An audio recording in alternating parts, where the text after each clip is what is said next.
দেখো বন্ধুরা, কত সুন্দর প্রকৃতি, কত সুন্দর। এখানে আমি ছেলেকে টিউশন দিতে নিয়ে এসেছি। টিউশন বলতে ও এখানে ছবি আঁকা শিখে।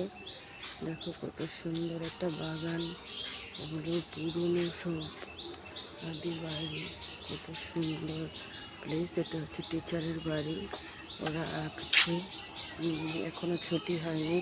তো আমি ভাবলাম তোমাদের সাথে এই প্লেসটা শেয়ার করি। এটা হচ্ছে ওনার বাড়ি। বাড়ি দেখো, কাঁঠাল গাছ, কাঁঠাল হয়ে আছে, কত সুন্দর।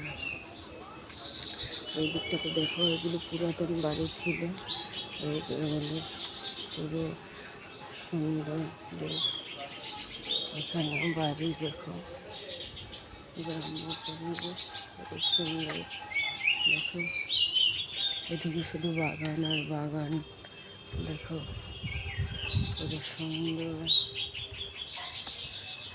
এদিকে একটা বড় পুকুর আছে, তোমাদেরকে দেখাবো। বাড়ি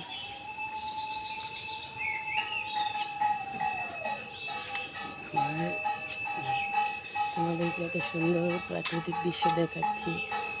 তোমাদের যদি ভালো লাগে তোমরা অবশ্যই আমার চ্যানেলটি সাবস্ক্রাইব করে দেবে, বেশি বেশি লাইক কমেন্ট ও শেয়ার করে দেবে। দেখো কত বড় একটা পুকুর, পরিত্যক্ত হয়ে আছে, হয়তো বা মাছ চাষ করে। দেখো এদিকে বাড়িগুলিতে পুজো হচ্ছে, দেখো কত সুন্দর পরিবেশ। দেখো একটা খেজুর গাছ, যেগুলি আমাদের সাইডটাতে এগুলো দেখা যায় না, শহর সাইডে। এটি একটু গ্রাম, গ্রাম ছাড়া ওই রাঙামাটির পথ। দেখো আমরা এগুলো কিনে খাই, কলার মোচা, কিন্তু এদিকে এমনি হয়ে আছে কত। এদিকেও বাড়ি আছে, দেখো ফুল ফুটে আছে, কত সুন্দর প্লেস, কত বড় বাগান, সুপারি গাছ, খেজুর গাছ, পাখি আছে, কচু গাছ হয়ে গেছে, শুধু ফাঁকা বন।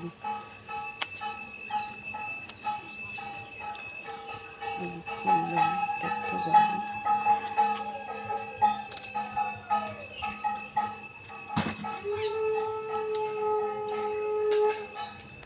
নারকেল গাছ, আম গাছ, কত সুন্দর আম গাছ।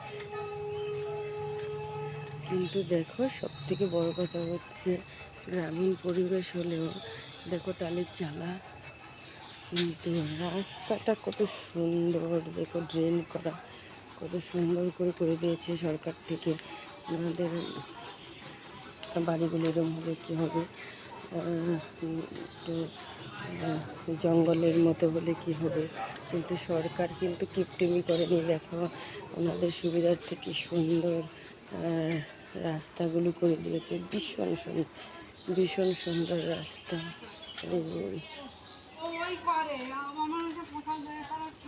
টিচারের বাড়ি, সবাই এসছে নিতে। ওই যে আমার ছেলে আঁকছে বসে, দেখো সবাই আসছে ছেলেদের নিতে। এইদিকে বাগান, শুধু বাগান আর বাগান, একটা রাস্তা, একটা মন্দির। এখানে দেখা গেল সব আগের বাড়ি, একটা মন্দির।